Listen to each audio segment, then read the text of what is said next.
Biden's legacy, essentially, and a lesson as to the importance of diplomacy and international alliances. Interesting, given that there is a question about the necessity of the U.S.'s role on the international stage right now. Appreciate your insights, William Pomerantz. My pleasure.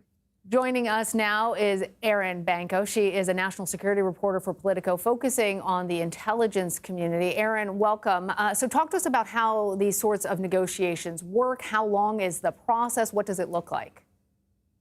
Yeah, thanks for having me. So, what I found really unique about this deal in particular, not only was it its size, but the strategy that the administration developed more than a year ago to try to get this deal done.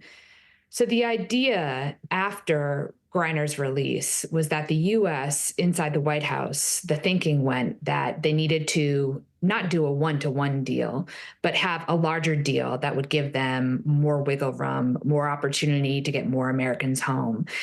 They thought that a one-to-one deal was limiting with President Putin at the time because it gave the Russians a little bit too much leverage. And so in order to get a little bit more leeway, they were able to go to the Germans and some other European countries and figure out a way to broaden the pool so that the U.S. could get not just Whelan home, but Evan and others as well.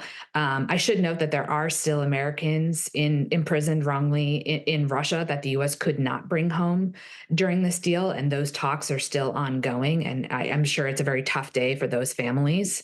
But this is a significant deal, as I said, not just because of the size, but how the administration went about it. Jake Sullivan, the national security advisor, was a huge player in developing this strategy and trying to push forward to get Evan and Paul released and Kara-Murza released all at once.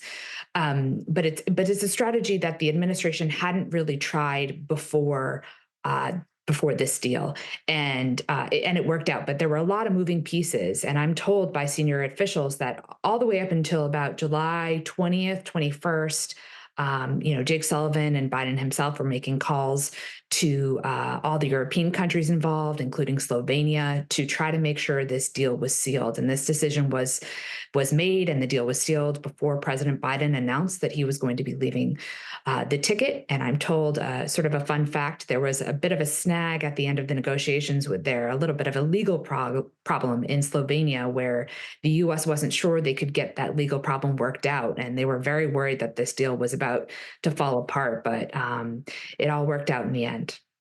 Good to hear it. Erin Banco with the Inside Scoop. Appreciate you. Thanks.